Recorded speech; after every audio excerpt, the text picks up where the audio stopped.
Muy buenos días. Son las 9 en punto de la mañana de este jueves 23 de octubre del año 2025. Y en este momento usted está viendo En Conexión por TVV Network y lo está escuchando por Éxito 107.1 FM en Miami por HD2. Si usted descarga la app TVV, gratuitamente, usted podrá tener acceso a toda la programación de TVV Network. Usted la puede descargar de manera gratuita en App Store, Android TV, Google TV, Roku y Fire TV. TVV. Hoy, 23 de octubre, es el día de San Juan de Capistrano, San Teodoreto y Santa Etelfleda. Voy a repetir el nombre. Santa Etelfleda. No conozco. Felicitaciones a Etelfleda. Preferible Carmen Rendiles, ¿no? En fin. En el calendario astrológico de Enrico Mariani tenemos que para el día de hoy es un día de escorpiones ya. La luna está creciendo en Escorpio y el sol ya está en Escorpio. La luna de Escorpio es la luna de los cambios radicales y trascendentales. Es la luna de las cosas profundas, densas, la luna de las cosas ocultas. Es la luna para renunciar y arrancar de raíz todo aquello que nos sirva. Atención, es la luna de los celos. Cuidado con eso, y es la luna también de el sexo y la violencia. Luna creciente en Escorpio, sol en Escorpio este jueves 23 de octubre del año 2025.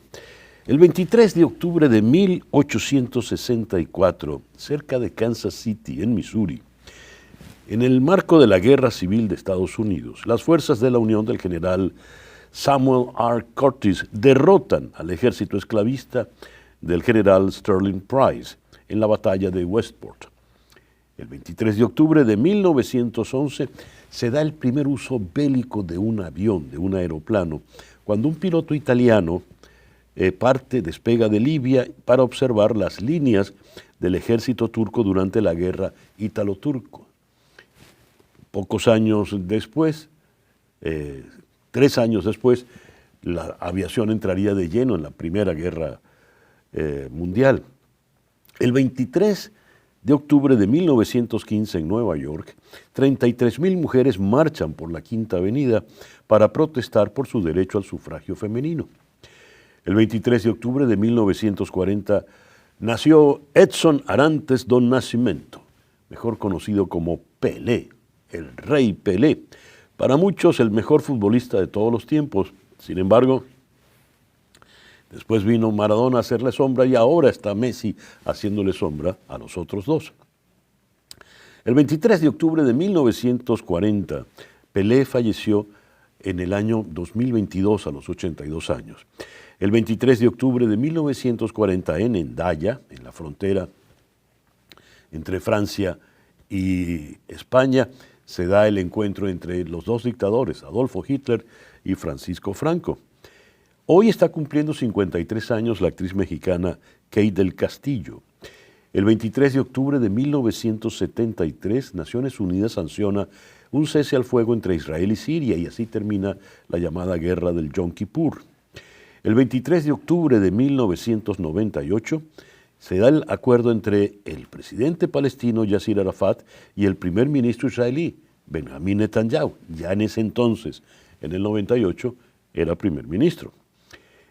Claro, no lo ha sido de manera continua hasta el presente. El 23 de octubre del año 2001, el IRA, el Ejército Revolucionario Irlandés, comienza el desarme después de los tratados de paz alentados por el entonces presidente Bill Clinton.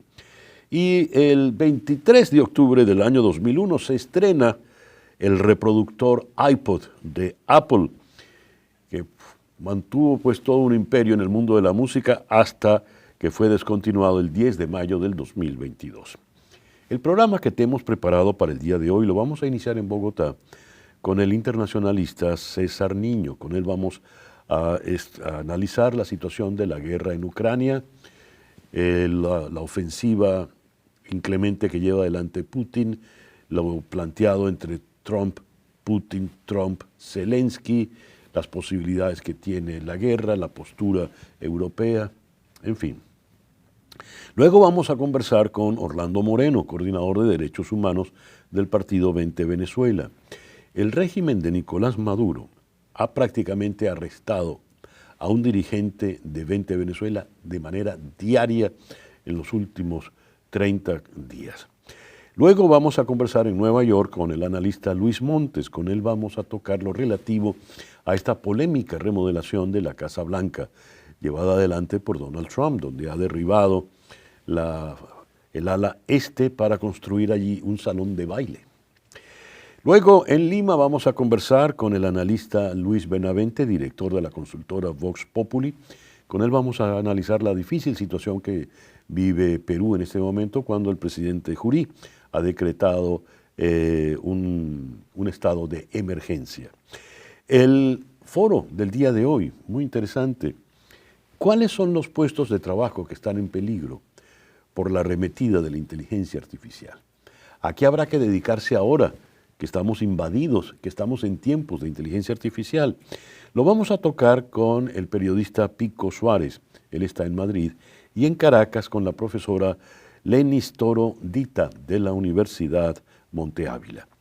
En Washington vamos a conversar con el economista Dani Bajar.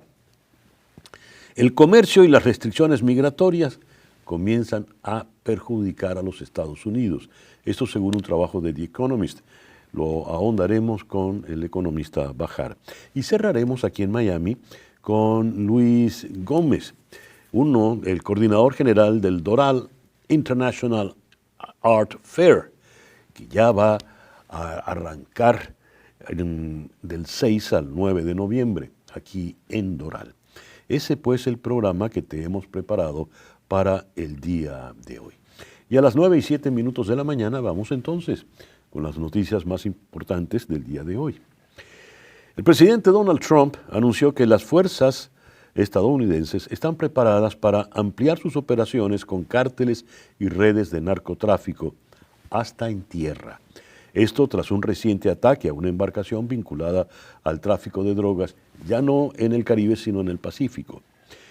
El presidente Trump defendió las acciones navales y aseguró que también serán golpeados en tierra, afirmando que el objetivo es salvar vidas y frenar el ingreso de drogas a los Estados Unidos. El mandatario destacó que las operaciones marítimas han reducido el contrabando y reiteró que la administración cuenta con autoridad legal para actuar, calificando el problema como una cuestión de seguridad nacional.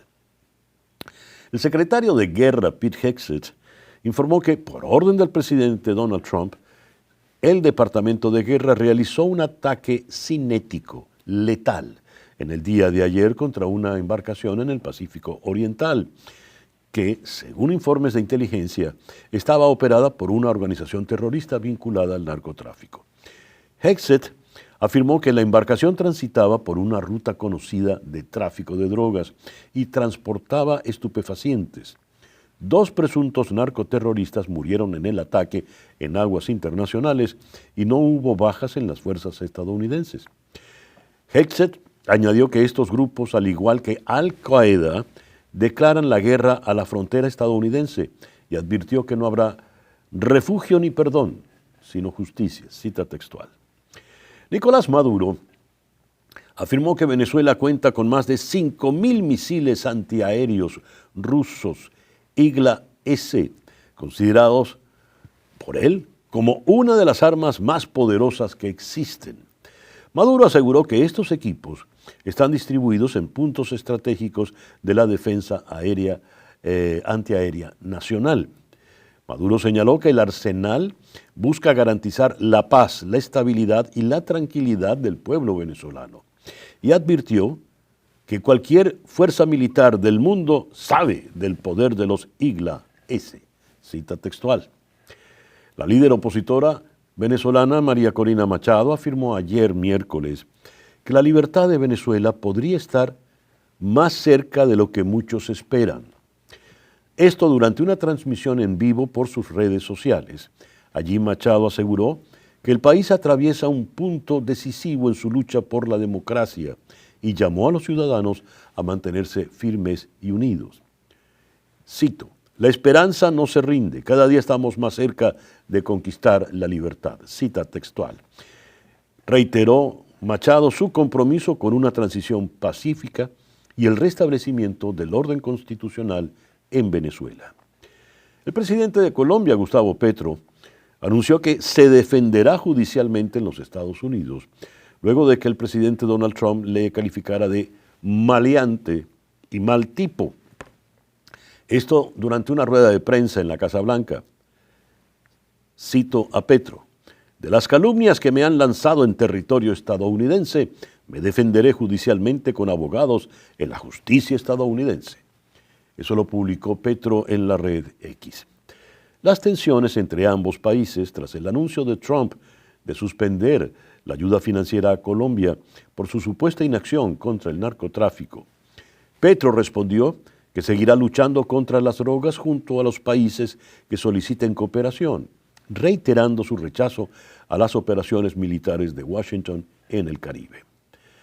El Departamento del Tesoro anunció sanciones contra las dos principales petroleras rusas, Rosneft y Lukoil. Esto como respuesta a la falta de compromiso serio por parte de Rusia por un proceso de paz para poner fin a la guerra en Ucrania. Cita textual. Cito: dada la negativa del presidente Putin a poner fin a esta guerra sin sentido, el Tesoro está sancionando a las dos mayores empresas petroleras de Rusia que financian la maquinaria bélica del Kremlin. Eso lo dijo textualmente el secretario del Tesoro, Bessent, en un comunicado de su departamento. Los líderes de la Unión Europea están reunidos hoy en Bruselas con el presidente ucraniano Volodymyr Zelensky para discutir nuevas medidas de apoyo a Ucrania y mantener la presión sobre Rusia. Lo confirmó el presidente del Consejo Europeo, Antonio Costa. Costa aseguró que el compromiso de la Unión Europea con Ucrania es inquebrantable y que el objetivo es reforzar a Kiev en su búsqueda por la paz.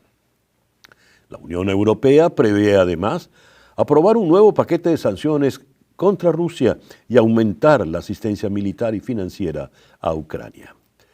El secretario de Estado, Marco Rubio, ha dicho que una iniciativa del Parlamento israelí para anexar la Cisjordania ocupada amenazaría el plan de Washington de poner fin al conflicto en Gaza.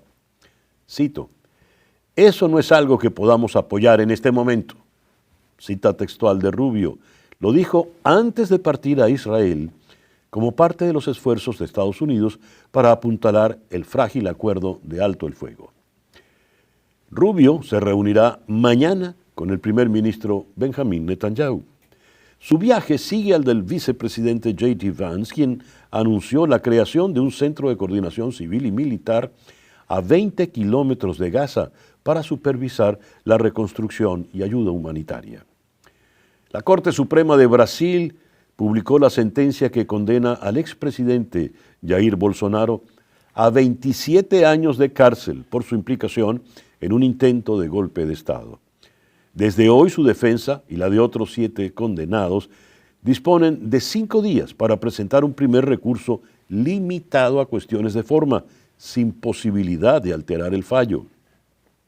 El tribunal dictó la condena el 11 de septiembre por mayoría de 4 votos a 1, lo que hace improbable la aceptación de apelaciones adicionales. Bolsonaro, de 70 años, cumple prisión domiciliaria en Brasilia desde agosto, condición que sus abogados buscan mantener, alegando motivos de salud. La tormenta tropical Melissa avanza por el Caribe central con lluvias intensas que amenazan con provocar inundaciones en Jamaica, Haití y la República Dominicana.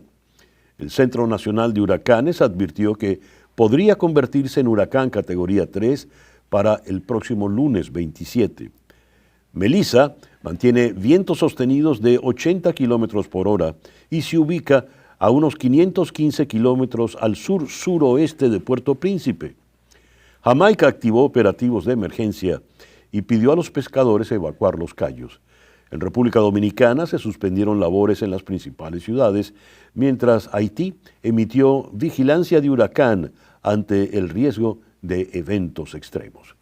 Son las 9:15 de la mañana. Vamos ahora con nuestro comentario editorial. Días atrás, en un evento pro democracia en la ciudad de Barcelona, el escritor Javier Cercas pronunció un discurso con el título de Los héroes de la traición. Advertía Cercas que en realidad eso puede sonar a un oxímoron, ¿verdad? ¿Cómo va a haber héroes en la traición? Pero él se refería a héroes muy particulares en política que ponen antes que sus intereses particulares o los de su grupo, los intereses de un colectivo más trascendental. Y citaba un libro de hace años escrito por él, un libro altamente recomendable, Anatomía de un Instante, donde él analiza lo que ocurrió cuando en el Congreso de España, recién instalada la democracia, irrumpió el teniente coronel Tejero de la Guardia Civil con un pelotón de soldados armados, empezaron a disparar y lo que querían era dar un golpe de Estado contra la naciente democracia para reinstaurar un régimen franquista. Cuando ocurrió esa irrupción, todos los presentes, todos los parlamentarios, se tiraron al piso y se protegieron en sus escaños. Hubo 3 excepciones. El presidente del gobierno, Adolfo Suárez, el vicepresidente, el general Gutiérrez Mellado, y el secretario general del Partido Comunista, Santiago Carrillo. Dice Cercas que esos 3 individuos, al hacer esa acción, traicionaron. Fueron los héroes de la traición. ¿Por qué? Dice, Gutiérrez, el general Gutiérrez era un general franquista, puesto allí por los franquistas. Y lo que se quería era que este general defendiera los ideales del franquismo. Pues bien, el general, al quedarse sentado y desafiar al golpista Tejero, desafiaba a los franquistas. ¿En aras de qué? En aras del bien de la democracia, que era lo que convenía. Fue un traidor a los suyos. Santiago Carrillo, al quedarse sentado, traiciona a la izquierda. Santiago Carrillo, dice Javier Cercas, siendo secretario del Partido Comunista, ya había roto con todas las teorías marxistas, había roto con la dictadura del proletariado y lejos de caer en el dilema entre monarquía y república, entendió que el verdadero dilema era entre democracia y dictadura. De manera que apostó por la monarquía y apostó por la democracia, con lo cual traicionó a los suyos en aras de un bien mayor. Y el tercero que se mantuvo muy firme y muy valiente fue Adolfo Suárez, el presidente del gobierno, quien estaba allí por los franquistas para garantizar que el franquismo siguiera gobernando 40 años después de la muerte de Francisco Franco, pero hizo todo lo contrario, sembró las bases para que viniera una democracia sólida, contemporánea, occidental. Fue así que su sucesor pues fue un dirigente socialista, Felipe González, también demócrata a carta cabal. Estos 3 individuos, con ese acto de valor y arrojo, traicionaron los intereses particulares, personales y de grupos para favorecer un ideal mayor, el ideal del colectivo, el interés del colectivo. Y se pregunta Cercas, ¿por qué no hay héroes de la traición hoy por hoy? Y responde, le voy a leer textualmente. La razón está en la propagación cancerígena del cinismo en política, en parte resultado del descrédito universal de la verdad, que acaso es uno de los rasgos fundamentales de nuestro tiempo.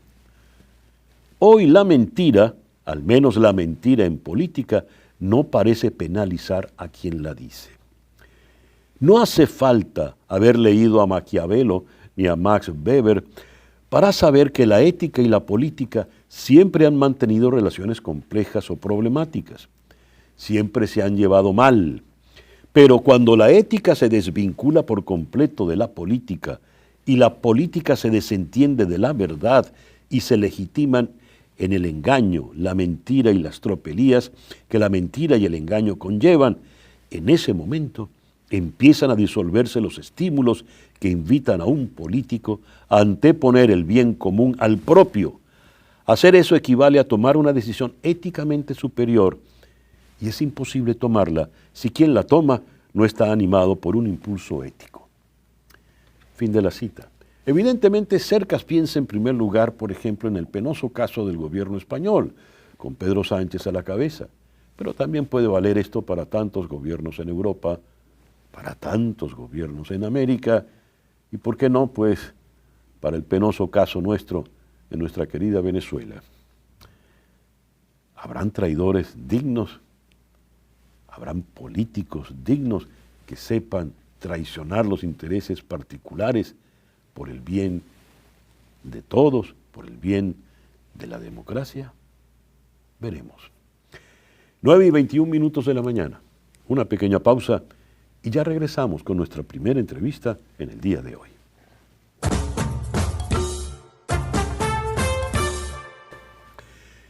Leo estas noticias recientes. La Unión Europea estrecha el cerco a Rusia con nuevas sanciones tras las que ha impuesto Estados Unidos. En su paquete, los 27 sancionan el sector del gas natural licuado ruso, la flota fantasma y limita los movimientos de diplomáticos en territorio europeo. Estados Unidos, por su parte, ya lo habíamos leído en las noticias, el Departamento del Tesoro ha impuesto sanciones a las dos principales petroleras rusas. Esto en el contexto de la guerra en Ucrania. ¿Será suficiente esto para frenar, contener a Putin, que en los últimos días ha incrementado de manera feroz sus bombardeos sobre el territorio ucraniano? Vamos a abordar este tema con el internacionalista, el profesor César Niño, en la ciudad de Bogotá. César, muy buenos días. Muchas gracias por estar con nosotros en esta mañana. Muy buenos días. Muchas gracias por la invitación.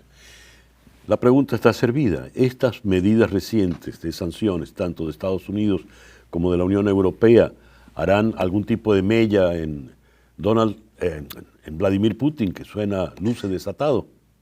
Bueno, gracias por la pregunta, César. Yo creo que lo que estamos viendo aquí es un desgaste diplomático de gran envergadura. Las nuevas sanciones y las nuevas formas incluso de mostrar a Occidente unas líneas rojas sobre los mecanismos mediante los cuales Vladimir Putin ha seguido agrediendo a Ucrania no dan fruto y por ahora mi impresión es que cada vez menos lo van a dar precisamente porque las sanciones lo que hacen de alguna otra forma es atornillar la tesis de Putin de que Occidente es el verdadero problema. Y entonces aquí la pregunta con la que uno podría empezar a elucubrar algún tipo de análisis es hasta qué punto está dispuesto Vladimir Putin para continuar con esta guerra de agresión y con esta guerra de invasión. Pues habrá que ver entonces de alguna otra forma cuáles son las fuerzas internas, como se conoce en relaciones internacionales, las fuerzas centrípetas, que podrían de alguna otra forma frenar, si se quiere, las dimensiones mediante las cuales Putin está haciendo lo que está haciendo en Ucrania. Aquí lo que me da la impresión, César, y si me lo permites, es entender que el aplazamiento incluso de la cumbre por más sanciones y el escalamiento de este conflicto ruso, como tú lo decías en tu introducción, frente a nuevos bombardeos, lo que muestra de alguna otra forma es un agotamiento diplomático, uno, y dos, que los actores mediadores no tienen la persistencia de incentivos para desescalar el conflicto entre Rusia y Ucrania. Ahí tenemos esa cita harto elocuente del presidente Trump. No quiero perder el tiempo. Sí. Estaba previsto una reunión en Budapest con el anfitrión Víctor Orbán, pero dice no voy a perder el tiempo. Ya entiende Trump que es una pérdida de tiempo hablar con Vladimir Putin. Sobre todo después de la última conversación telefónica en la que, por lo visto, fue persuasivo el ruso. Si usted le entrega los misiles Tomahawk a Ucrania, eso va a dañar terriblemente las relaciones entre nuestras dos naciones. según una información que filtró Financial Times. Me gustaría tu opinión al respecto, César. Correcto, estoy de acuerdo con tu impresión, César, además porque hay algo interesante que observar en esta dimensión y es que toda cumbre de alto nivel como la que se ha propuesto y que se ha suspendido y se aplaza y vuelve y se aplaza, es una ventana de oportunidad. Y en esta oportunidad estamos viendo el fracaso de las ventanas de oportunidad. En los conflictos prolongados, las cumbres de alto nivel que representan estas ventanas de oportunidad muestran de alguna otra forma que aquí las partes aún no perciben un mutuo agotamiento. Eso Ya. significa que Donald Trump tiene una visión muy diferente a la que fue de alguna otra forma en Gaza. Si bien sus cálculos de política exterior estaban en que en un par de semanas podía atajar ambos conflictos, Medio Oriente y por supuesto Europa, bueno, Eurasia, pues nos damos cuenta que efectivamente Donald Trump ha caído en la cuenta que en efecto son dos conflictos totalmente distintos, hay dos intereses en juego totalmente diferentes y hay potencias involucradas totalmente distintas. El aplazamiento de esta cumbre, por ejemplo, César, indica que ninguna parte aún percibe el costo del conflicto como algo intolerable, mientras que Ujú. Estados Unidos lo percibe como ya no va a haber vuelta atrás. Nos vamos a dar cuenta que Rusia continúa intentando consolidar el control territorial, desgastar la infraestructura de Ucrania, mientras que Ucrania, de alguna u otra manera, apuesta aún por sobrevivir, por mantener el apoyo de Occidente con los misiles Tomahawk, ¿no? Y resistir para una mejor posición en dado caso que haya una eventual negociación. Mejor dicho, para que concluya esta parte, lo que estamos viendo es que Donald Trump entiende por fin que la noción de paz de Putin es muy diferente a la noción de paz que él mismo tiene, que Europa tiene y que Zelensky tiene. Visto en perspectiva, Uh -huh. ¿qué tanto ha cambiado desde la cumbre en Anchorage, alfombra Sí. roja y honores con aviones de caza y demás, a la última conversación telefónica? En concreto, no le dio los misiles Tomahawk a Volodymyr Zelensky, y al parecer esa fue una reunión muy tensa, con todo y que fue a puerta cerrada, al parecer se oían los gritos más allá de la puerta. Visto así en Sí, perspectiva, ¿qué le queda a Zelensky entonces, César? bueno, a Zelensky le queda todavía un apoyo diplomático occidental que podríamos verlo y barajarlo en términos europeos. Yo creo que a Zelensky le queda de alguna otra forma, más allá de lo que suceda en política doméstica ucraniana, de la configuración de su gobierno, de los meses que vienen bastante turbulentos en términos electorales, lo que le queda a Zelensky es el apoyo incondicional europeo, porque Zelensky ha podido de alguna otra forma traducir la agresión que está teniendo él sobre el territorio ucraniano, traducirlo como que también es una agresión contra Europa. En últimas palabras, le sirve en esta oportunidad a Zelensky una posición diplomática coordinada europea. Ujú. Recordemos que los líderes europeos han estado, digamos que, muy dispuestos a la ayuda y a la concesión estratégica. Y aquí lo interesante en todo esto, César, es que Zelensky fue la excusa para Europa para entender que hay una recalibración, si se quiere, de la autonomía estratégica europea para dejar de depender exclusivamente de la seguridad que le puede brindar Estados Unidos. Ahora bien, algo interesante que podrá tener aquí Zelensky sobre la mesa, y es que tiene un espejo retrovisor muy importante. Mm. Recordemos el memorándum de Budapest de 1994, cuando Ucrania devuelve las armas nucleares, ¿no? Con la tesis y con la propuesta de que sea protegido y que Ucrania nunca vaya a ser agredido por sus vecinos. Bueno, pues se ha roto. Luego habrá que entender Ya. que este memorándum de Budapest de hace más o menos unos 30 años, Ujú. pues será de alguna u otra forma hoy un punto de partida para entender qué podría entonces Zelensky y Ucrania entender por medidas de seguridad preventivas y por supuesto prospectivas. Una última pregunta, César. Hiciste un Dime. comentario muy interesante. Dijiste, ya Donald Trump ha entendido que la paz que él quiere no es precisamente la paz que quiere Vladimir Putin, o que son dos Ah, tipos de paz distintas. sí. ¿Cuál es el tipo de paz que estaría pretendiendo, que buscaría Donald Trump?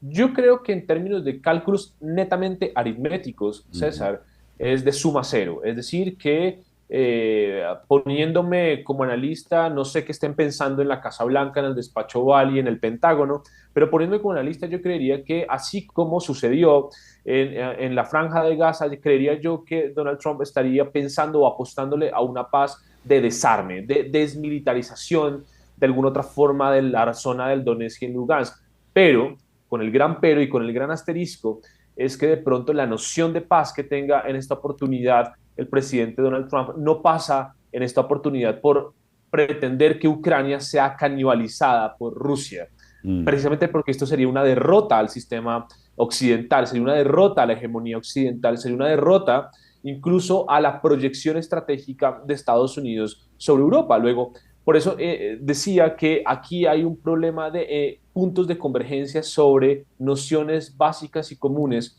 de paz sobre los actores involucrados. Mientras Rusia entiende por paz, ¿no?, la eliminación de Ucrania, porque ya. así lo ha dicho. Ucrania entiende por paz su propia existencia, pues Ujú. Europa entiende por paz la existencia de Ucrania y la línea roja que no puede pasar Rusia. La idea de paz de Estados Unidos en esta oportunidad es efectivamente que ocurra lo que te estaba mencionando hace unos segundos. César, muchas gracias por estos minutos en la mañana de hoy. A ti, César, por la invitación y la conversación. El profesor César Niño, internacionalista, nos habló desde la ciudad de Bogotá. 9:34 de la mañana. Madrid acoge desde este mes la mayor exposición de arte precolombino jamás vista en España. La mitad del mundo, la mujer en el México indígena. La muestra, que podrá visitarse hasta el 15 de febrero de 2026, se extiende por 4 sedes: el Museo Nacional de Arqueología, el Museo Thyssen-Bornemisza, el Instituto Cervantes y la Fundación Casa de México. A través de 98 piezas originales, esculturas, cerámicas y textiles, la exposición revela el papel central de la mujer en las culturas originarias de México: creadora, sanadora, símbolo de fertilidad y puente entre lo sagrado y lo terrenal. Enmarcada en el Año de la Mujer Indígena 2025, la muestra invita a redescubrir un pasado donde lo femenino era el equilibrio del universo. Vaya frase, lo femenino como equilibrio del universo. Muy bien. Según el coordinador de Derechos Humanos del Partido 20 Venezuela, el partido que dirige María Corina Machado, Orlando Moreno, en los primeros 17 días de octubre, 30 personas fueron detenidas o desaparecidas forzosamente en distintos estados del país.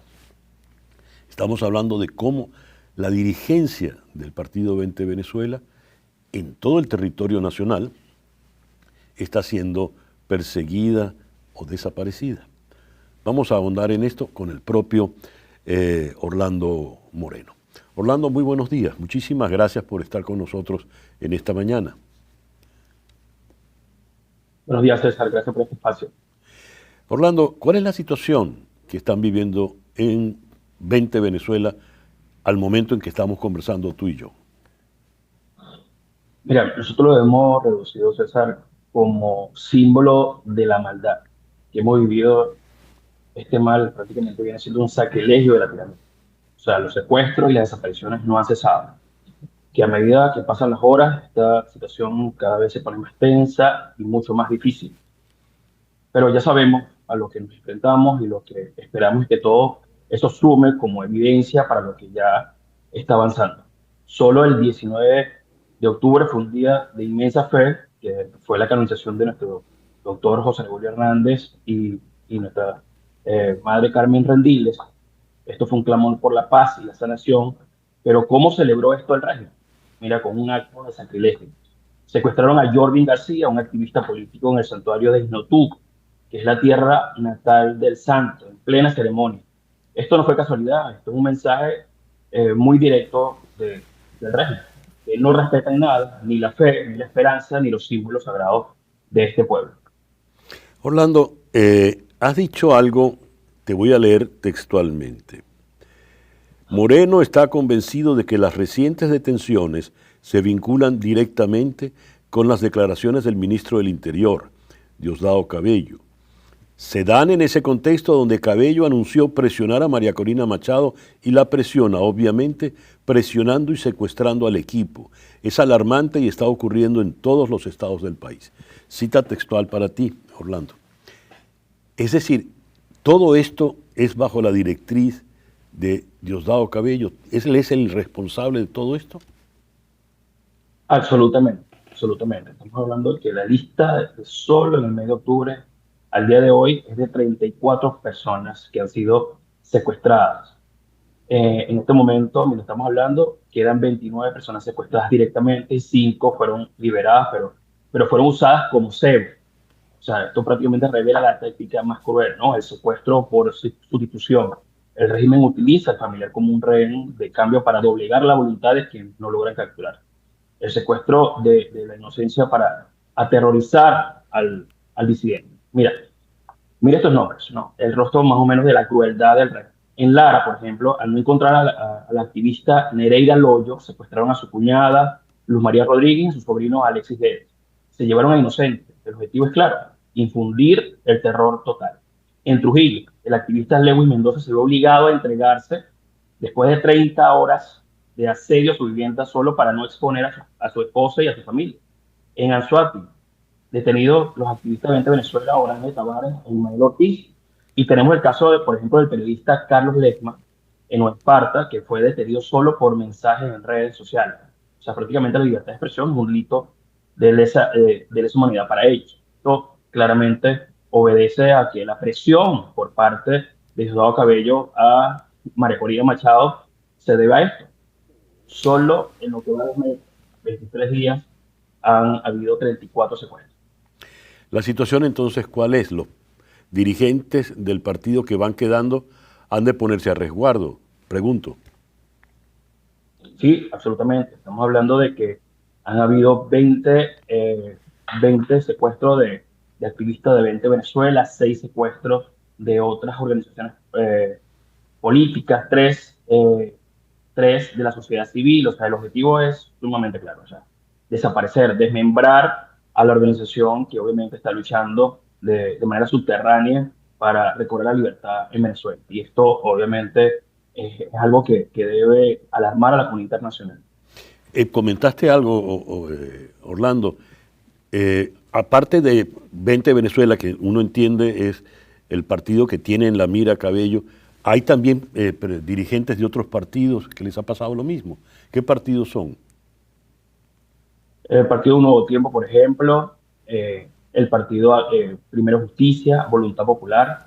En esto hemos tenido un registro detallado de cuáles han sido los partidos que más tienen presos políticos actualmente. Primero 20 Venezuela con 138 presos políticos, luego le sigue eh, Voluntad Popular con 25, luego le sigue Primero Justicia con 14, luego Encuentro Ciudadano con 3, luego Acción Democrática con 11. O sea, estamos hablando de que no solamente 20 Venezuela, sino la estructura total del Comando con Venezuela.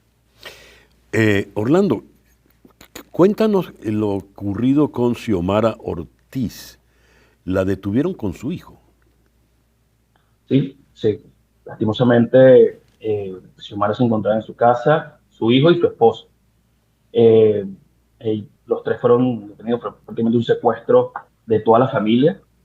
Y bueno, a su esposo y a su hijo fueron interrogados de manera muy, muy dura, pero gracias a Dios ellos dos están en libertad, sin ningún tipo de presentación ante ningún tribunal, pero lastimosamente Xiomara sí está secuestrada. ¿No?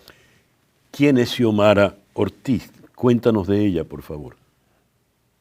Mira, Xiomara, como todos nuestros coordinadores parroquiales, son gente súper comprometida para esto, ¿no? Que ellos son parte de estos héroes que hicieron posible la victoria del 28 de julio. Prácticamente se llevaron a cuesta, a su espalda, este compromiso de luchar por recobrar la democracia y la libertad. Lastimosamente, bueno, todas estas personas estaban en resguardo, porque el régimen obviamente está detrás de todos nosotros, pero lastimosamente, me imagino que alguien la entregó, porque eso prácticamente sirve lo que lo que Maduro decía hace poco tiempo, no, que la APP que ellos usan ahora tiene una nueva modalidad, Ujú. que es sapear al vecino. ¿Y cómo está funcionando ese sapeo, para decirlo coloquialmente en venezolano? Por ejemplo, en el caso de Xiomara Ortiz, eso funcionó. La gente está delatando, sapeando, a cambio de algo en particular. ¿Hay alguna recompensa? ¿Cómo está funcionando eso, Orlando? Hemos perdido a Orlando, caramba, con la pregunta. A ver si lo podemos recuperar. Además está el caso de Lewis Mendoza, ingeniero coordinador de la organización Somos Trujillo. Él fue asediado por más de 30 horas en su vivienda y hasta que tuvo que entregarse. O Carlos Lesma, locutor detenido por publicar una imagen en sus redes sociales que decía: bienvenidos a la isla de Margarita. Lesma, todos ellos son radiodifusores con mucha, vasta experiencia allá en la isla de Margarita. Estas detenciones arbitrarias se llevan a cabo sin orden judicial y en algunos casos los familiares de los señalados también han sido detenidos como método de represalia o presión, tal como lo decía Orlando Moreno. Donde está Orlando se fue la luz. Bien, el pan de cada día. 9:44 de la mañana. Una pequeña pausa y al regreso nos ocupamos de la Casa Blanca. Le están cayendo a mandarriazos. Ya regresamos. Y a las 9:48 de la mañana vamos ahora a la ciudad de Washington, donde está el analista Luis Montes. Luis, muy buenos días. Muchas gracias por estar con nosotros en la mañana de hoy. Muy buenos días, César Miguel. Luis, hemos visto imágenes insólitas porque si algo era firme, sólido, incólume, era la Casa Blanca, ¿verdad? La residencia del presidente de los Estados Unidos, o la Casa del Pueblo, como suelen llamarla. Pero hemos visto imágenes de unas grúas que en Venezuela les decimos mandarrias, pues va derribando paredes, y esto forma parte de un proyecto del presidente Donald Trump, al parecer un proyecto muy personal, para construir en lo que se conoce como el ala este un gran ballroom, un salón de baile. Mi primera pregunta: ¿el presidente Trump puede hacer eso en la Casa Blanca? ¿Él puede tomar ese tipo de decisiones? Y dos, segunda pregunta: ¿por qué es tan importante para una casa de gobierno un salón de baile? Por favor, Luis.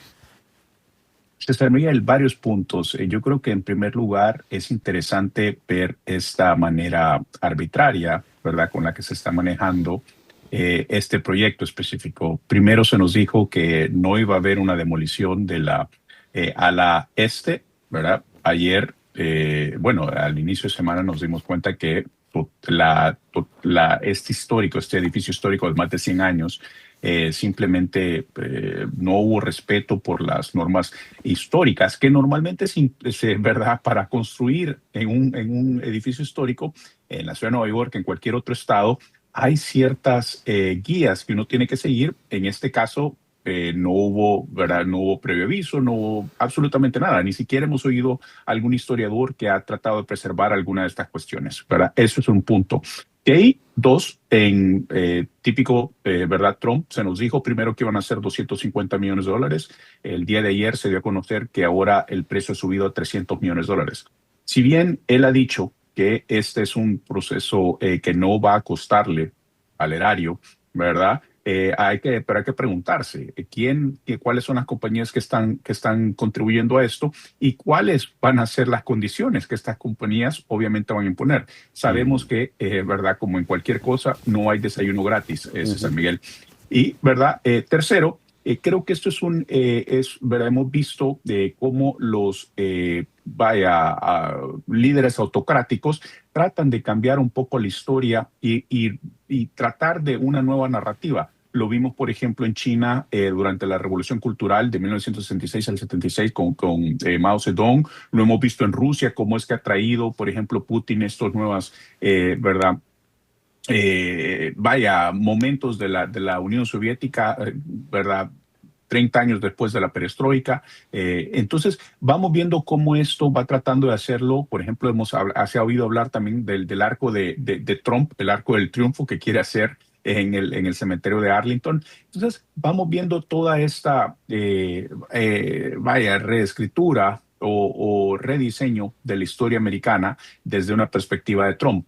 Sobre la función de este ballroom, ¿qué te puedo decir? ¿Verdad? Yo creo que hay maneras más baratas, precisamente en tiempos cuando el gobierno está cerrado y tenemos una deuda externa de más de 38 trillones de dólares. A ver, si no podía hacer eso el presidente, ¿alguien se lo va a reclamar? ¿Puede ser castigado por esa acción si no podía hacerlo, Luis? En teoría sí, ¿verdad? Lo que sucede es que hemos visto también cómo el sistema judicial, ¿verdad? Si bien mantiene cierta independencia, pero ha básicamente respondido positivamente a todas las cuestiones que la administración Trump ha pedido, ¿verdad? Cuando casos llegan a la Corte Suprema, incluso una cuestión que era tan sagrada como la Corte Suprema en Estados Unidos, hemos visto que esto ya no es lo que se tenía o la percepción que tenía. Y de hecho, entre los votantes ha perdido mucho el respeto y esta, ¿verdad? No quiero ser hereje, pero esta cuestión de santidad que tenía ¿verdad? La Corte Suprema de Justicia en la visión de los votantes. Y creo que en ese sentido, ese es parte del problema. A ver, el presidente, vimos la foto en la oficina oval, ha llenado la oficina oval de oro, ¿verdad? Adornos de oro en las paredes, sobre la chimenea. A algunos le gustan, así es su decorado en sus hoteles, a otros les parece horrible, pero en todo caso, el que venga a la Casa Blanca podrá quitar esos adornos de oro. El Rose Garden, el jardín de rosas, lo eliminó y construyó allí como una especie de platabanda.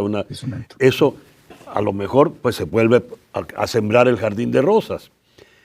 Pero esto que hizo en el ala este, no se podrá volver a construir el ala este, ¿o sí? Lo que estoy preguntando es, ¿de qué manera se repara el daño si eso se considera un daño? César Miguel, yo creo que eso es irreparable. ¿Verdad? Esta es una cuestión, estamos viendo la demolición precisamente de la ala este. Creo que la historia que el ala este, que era precisamente la parte donde las primeras damas, ¿verdad? Tenían su oficina, ¿verdad? Obviamente hay cierta historia. Acuérdate que esto ha pasado más de 100 años, también este edificio ha estado en existencia más de 100 años. Previo a esto, habían otros momentos históricos importantes en esa porción de la Casa Blanca. No hay una manera como esto se pueda reparar. Con referente al Rose Garden, como tú bien lo mencionabas, sí, ¿verdad? Ahora se ha pavimentado porque a él simplemente no le gusta, ¿verdad? Y quizás a Melania no le gusta estar jugando en el jardín como le gustaba a Michelle Obama, ¿verdad? Y a otras personas que hacían actividades en el jardín. Recordá esta cuestión de comer saludable, la iniciativa de comer saludable, parte de Michelle Obama, que precisamente cultivaba, ¿verdad? Verduras ahí en ese jardín. Y vamos viendo cómo esto, nuevamente, yo creo que la historia global de esto es cómo él va cambiando la historia y la va poniendo a su manera. Él quiere reescribir la historia, César Miguel, y ponerla ya en términos de Trump, ¿verdad? Que haya un antes y un después de Trump en Washington. Pero el punto, lo han señalado muchos observadores, el punto es que no es su casa, no es su hotel. Definitivo. No es su hotel, no es su propiedad. Entonces, porque él está allí de paso, ¿no? ¿O es que el presidente Trump pretende quedarse allí? Bueno, pareciera, ¿verdad? Todo indica que él quisiera quedarse ahí. Dos cosas. Uno, dada la avanzada edad, no sé si eso sea factible, ¿verdad? En términos de naturaleza.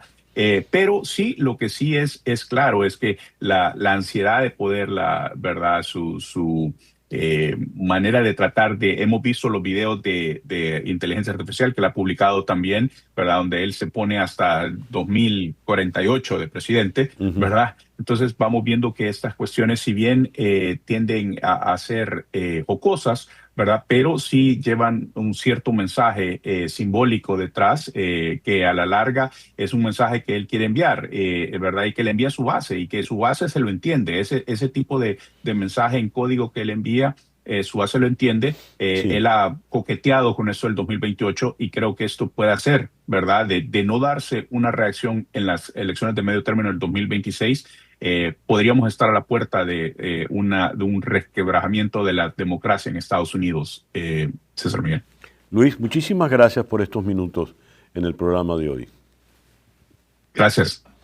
Luis Montes es analista político, nos habló desde la ciudad de Nueva York. 9:57 de la mañana. Egipto vuelve a deslumbrar al mundo antiguo y moderno. Tras más de 2 siglos de descubrimiento y 20 años de restauración, la tumba del faraón Amenhotep III, uno de los grandes soberanos del Imperio Nuevo, ha sido reabierta al público en el Valle de los Reyes. El proyecto, dirigido por la UNESCO junto a expertos egipcios e internacionales, devolvió el esplendor original a sus relieves, jeroglíficos y colores, ocultos durante generaciones bajo el polvo del desierto. La reapertura busca no solo preservar su patrimonio, sino también revitalizar el turismo cultural en Luxor, corazón del Egipto faraónico.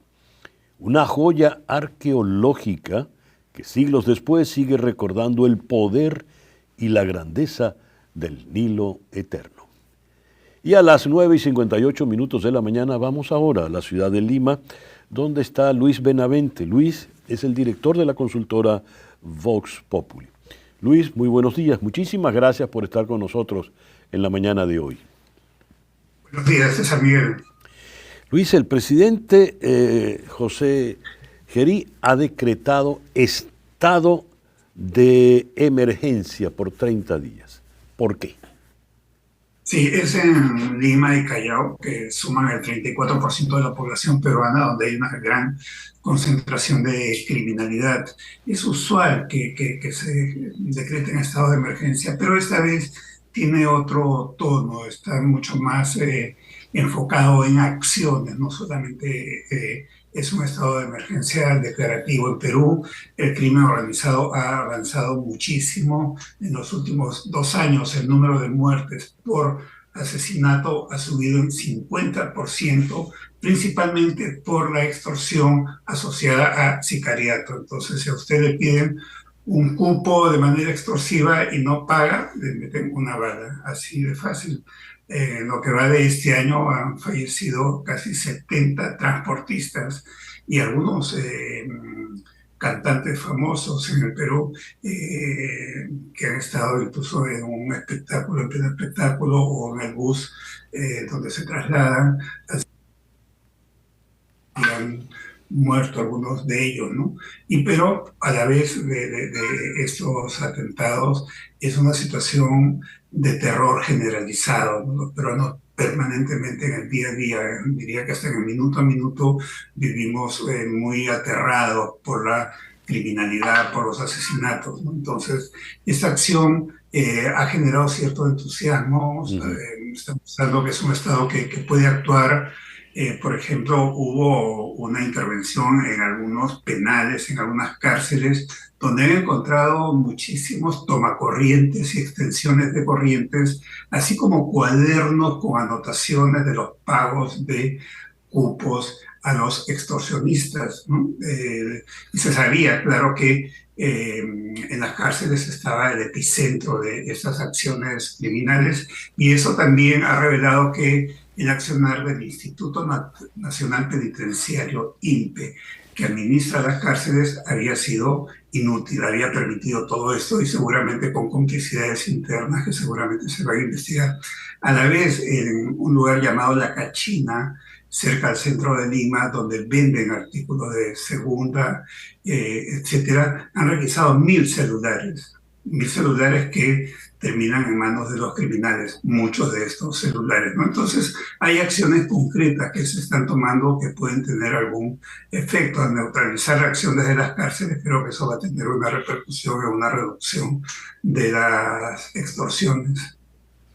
Luis, en el decreto del estado de emergencia, ¿cómo se aplica? Porque nos has dicho, por ejemplo, los allanamientos o las entradas en las cárceles y en algunos sitios, pero a efectos del ciudadano común, tanto en Lima como en el Callao, ¿qué representa ese estado de emergencia, ese decreto?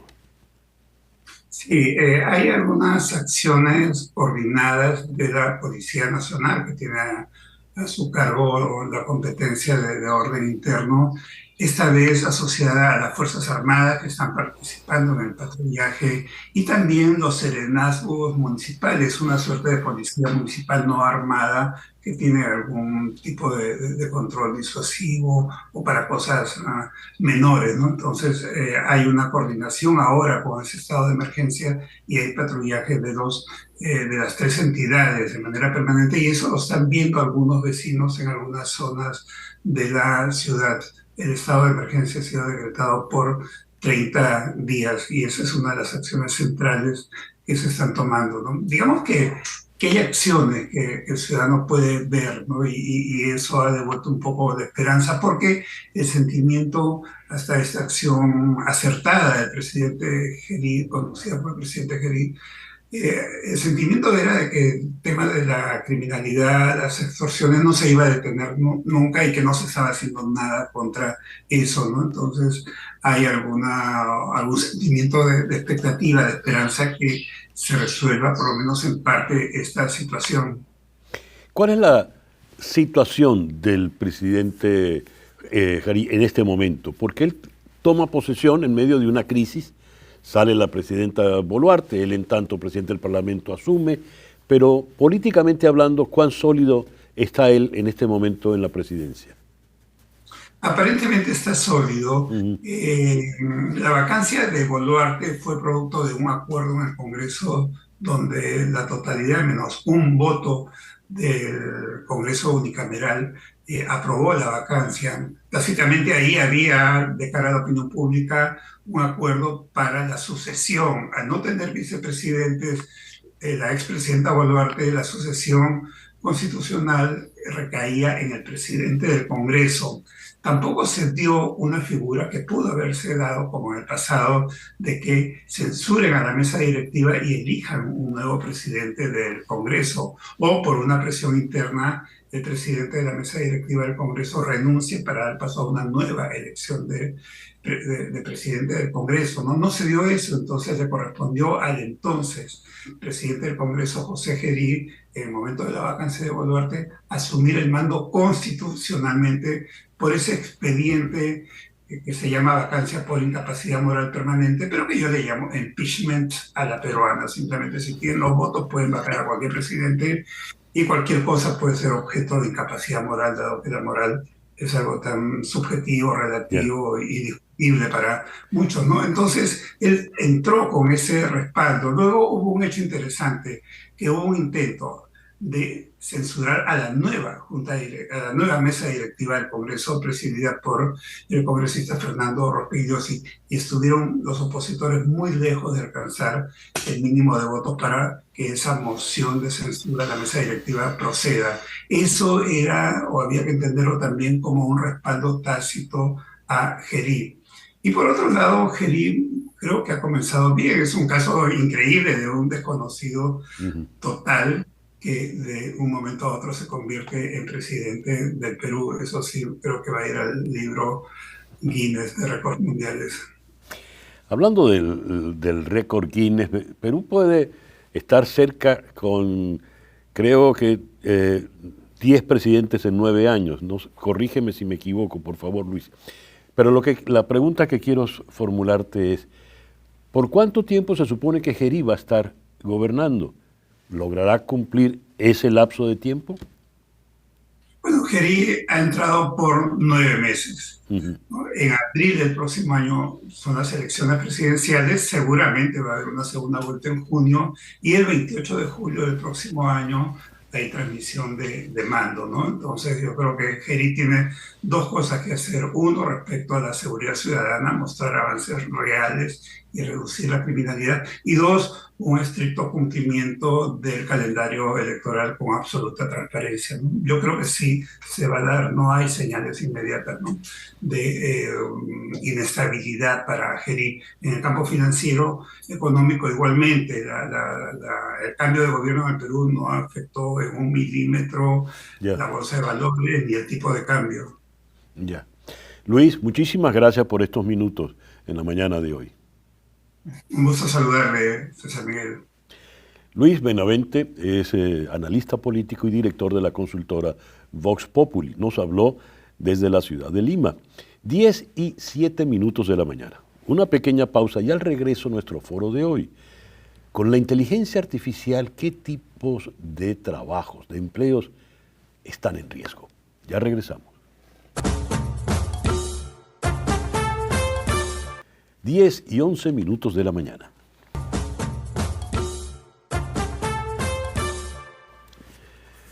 Leo que, según McKinsey, con la adopción de la inteligencia artificial generativa, hasta un 30% de las horas trabajadas en los Estados Unidos podrían estar automatizadas para el año 2030.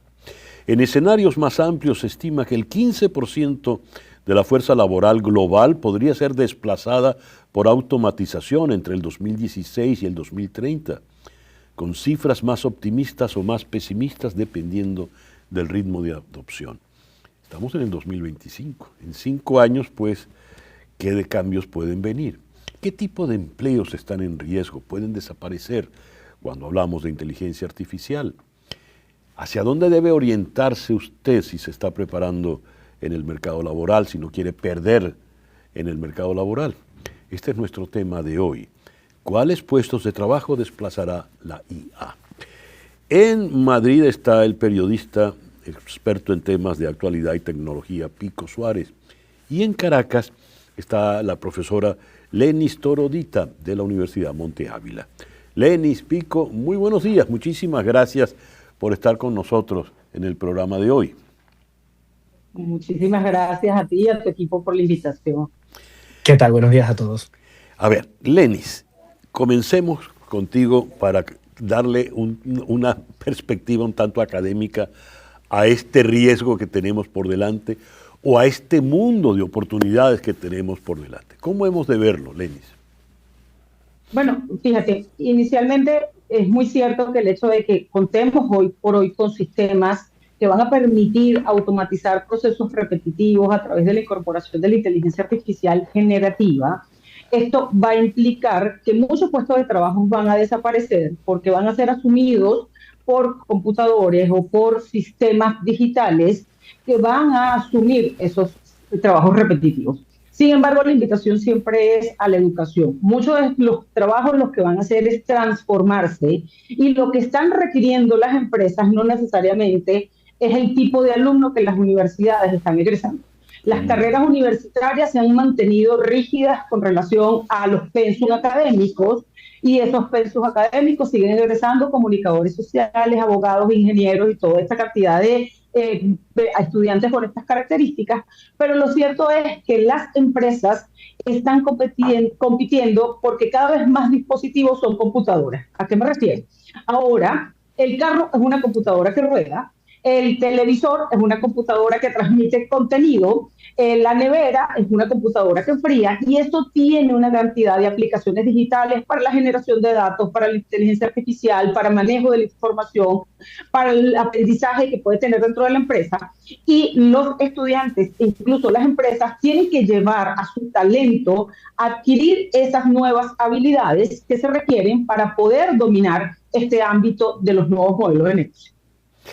¿Tú cómo lo ves, Pico? Porque lo que acaba de lanzar Lenis es una especie de bomba de profundidad. A ver, Pico. Efectivamente, porque no solamente ya estamos entrando a una fase donde algo tan banal y tan a la mano como es el escribir por WhatsApp, ya nos está respondiendo un asistente virtual.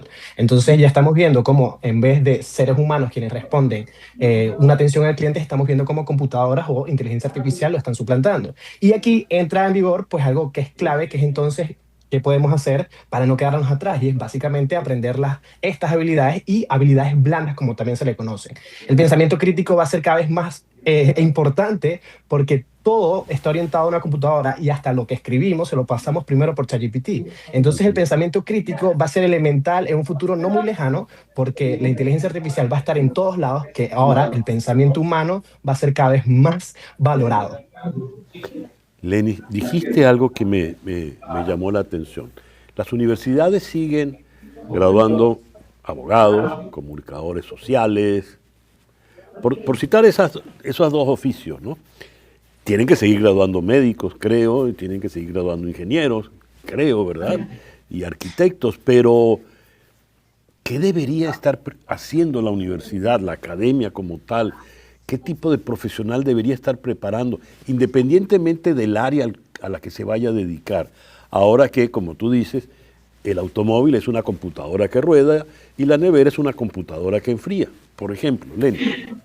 Fíjate, por ejemplo, vamos a tomar la carrera de comunicación social, que es la carrera con la que logro interactuar con muchísimos de mis estudiantes. Y parte de lo que siempre les digo en el salón de clase es: traten de convertirse en elementos que aporten valor a las organizaciones. Las empresas cada vez están encontrándose con muchísima más data. La inversión en publicidad cada vez es mucho más especializada. De hecho, hoy por hoy un estudiante que está estudiando comunicación social puede ir sacando una certificación en Google Ads, en Meta Ads, puedes hacer una certificación en posicionamiento SEO. Es decir, son áreas de hiperespecialización de la misma comunicación para que los estudiantes complementen. La verdad es que es muy difícil para las universidades hacer una actualización que corresponda con lo que la empresa está solicitando. Para eso las áreas de extensión de la universidad o la incorporación del concepto del minor, que es como ese curso pequeño que te ayuda a hiperespecializarte, va a permitir que el estudiante complemente. La invitación siempre es a que dediquen tiempo a adquirir una nueva destreza. Hay un informe de McKinsey que también lo dejó saber. Hoy por hoy las carreras tienen vigencia solo durante 2 años. ¿Qué significa? Me gradúo de la universidad y me mantengo en vigencia durante 2 años, pero del resto necesitamos imperiosamente mantenernos al día con nuevos conocimientos, y la invitación siempre es a estudiar, a mantenernos conectados con escuelas de negocios, a leer. Hay muchísimo contenido. El tema ahora es saber qué omitir, porque la verdad es que el mundo está lleno de mucha información y mucho contenido. Hay podcasts altamente especializados, hay blogs altamente especializados, hay contenido gratuito, por ejemplo, en el caso de España, que ofrece alternativas de escuelas de negocios que están especializando en marketing digital, en ciencia de datos, inteligencia artificial aplicada al mercadeo, en la creación de chatbot, en elementos de CRM, en posicionamiento SEO, posicionamiento GEO, posicionamiento C. Es decir, las áreas de especialización que son increíblemente amplias, y las empresas quieren que ese talento ya venga con esos componentes para que haga inmersión y haga match con el proceso de transformación digital de la organización y le eleve su nivel de madurez digital. Pico, me gustaría consultarte a título personal. Lenny acaba de decir que la vigencia del estudio profesional hoy por hoy es de apenas 2 años, porque lo que manejabas a los 2 años ya como que caducó, ha sido superado en otro caso. No quiero hablar de mi tiempo cuando yo pasé por una escuela de comunicación, porque eso ocurrió casi en el Pleistoceno superior, vistas los acontecimientos. Pero en tu caso, que eres un periodista joven y que te dedicas a estos temas, ¿cómo funciona eso realmente? Bueno, yo tampoco me gustaría centrarme tanto en mí, pero esto sí lo comparto, porque yo me gradué en el 2019 y en el 2019 mi mención era periodismo impreso. Yo Ajá. estudié en Maracaibo cuando en ese preciso momento yo estaba haciendo pasantías en un diario que cesó su actividad porque no tenía más periódico. Entonces, yo en pleno 2019 estaba viendo una mención que prácticamente estaba fuera de vigor y eso es lo que está pasando a gran escala. Muchas de las personas están viendo y están estudiando cosas que ya en la práctica no se aplica y creo que va a influir muchísimo la voluntad de los estudiantes para poder adaptarse y sobre todo no dejarse llevar por la ola, porque es inminente que la inteligencia artificial sí va a reemplazar empleos. Y hablo de la inteligencia artificial como puede ser también la robótica. Se reconoció hace poco que Ujú. Amazon planea sustituir a 600.000 trabajadores humanos por robots. Entonces, esto va de la mano y qué habilidades podemos nosotros aprender para entonces no quedar apartados, porque sin duda alguna esto va muchísimo más rápido que las universidades. Entonces, ellos también están en una posición compleja. ¿Cómo podemos capacitarnos y dar una educación de calidad, pero con un contenido que ni siquiera ellos mismos manejan? Y es aquí donde hay que recurrir también a la juventud. Y suena como que si fuera también muy, muy lejano, pero ciertamente los jóvenes saben y tienen un lenguaje distinto al que las universidades están acostumbradas a dar. Y yo creo que eso es clave. Lenny, Pico acaba de decir que, por ejemplo, van a quedar 600.000 personas en la calle sustituidas por robots. Entonces, se me plantea un dilema, ¿verdad?, digno de Orwell. Es decir, yo quiero ser un robot, yo no quiero ser desplazado, yo quiero estar a la altura. ¿Qué debo hacer? Porque la otra Fíjate, pregunta, el otro drama es ¿a dónde van a ir esas 600.000 personas de ese caso particular? Pero no quiero ser reemplazado por el robot. ¿Qué hago entonces, Lenny? tienes que prepararte para que pueda ser útil y aportes valor a esa nueva visión de las empresas y los negocios. Es decir, muchas de las personas van a quedar obsoletas, pero eso no significa que no se requiera de personal y de talento altamente especializado para poder dirigir lo que ahora la inteligencia artificial está llevando a cabo. Entonces, muchas de las organizaciones van a dar reentrenamientos para cuidar aquellos perfiles que tengan una mayor capacidad de adopción de lo digital. Entonces mandas a la gente a hacer especializaciones y los vas a entrenar, porque al final el talento, conseguir talento digital es muy complicado dentro del mundo moderno, porque todas las empresas están compitiendo por el talento que tenga la competencia. Y por eso es que es más fácil que tú reentrenes a la gente que tiene el componente digital. Pero las personas desde la individualidad vamos a tener que dedicarle tiempo a aprender. Exactamente, casi que todos los lunes el algoritmo de Ujú. Instagram y de las redes sociales cambian. Entonces eso va a significar que nosotros hoy por hoy vamos a tener que dedicarle mayor tiempo al aprendizaje, solamente que a veces pasamos tanto tiempo entreteniéndonos y viendo el contenido digital, pero no aprendiendo una nueva destreza. Nos corresponde volver a estudiar para hacernos expertos en toda una cantidad de ramas que hay demasiado nivel de especialización. El tema es que necesitamos darle tiempo, darle enfoque y volver nuevamente a la academia para reaprender lo que el mundo y las empresas están necesitando.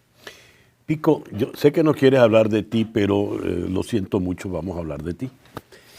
A ver, te has graduado en el 2019 en la muy gloriosa Universidad del Zulia, en la querida ciudad de Maracaibo. Y En Urbe, sí. estabas especializado en impreso, en un mundo donde ya no se imprime prácticamente y donde ya casi no hay papel. Muy bien. El 2019 a mis efectos fue prácticamente ayer. ¿Qué has hecho para estar en vigencia y, por ejemplo, para convertirte en una persona con una opinión de peso en esta área, tanto que estás aquí compartiendo con la profesora Toro y en el programa? ¿Cómo ha sido tu experiencia desde el 2019 en que te has graduado hasta este presente de hoy allá en Madrid? Profesionalmente hablando, Sí, claro. claro, es que desde el inicio de una vez que me gradúo, ya todo cambia, porque esos textos largos que también se acostumbraban a hacer en los periódicos ya no entraban en un mensaje de WhatsApp, porque ya ni siquiera en el 2019 tener un grupo de WhatsApp con noticias era completamente atípico y tenías que recurrir a Twitter o a páginas web. Entonces ya vemos que medios de comunicación enormes ya están en Telegram, están en WhatsApp, ya tienen canales en Instagram, y el lenguaje y la forma de redactar es distinta.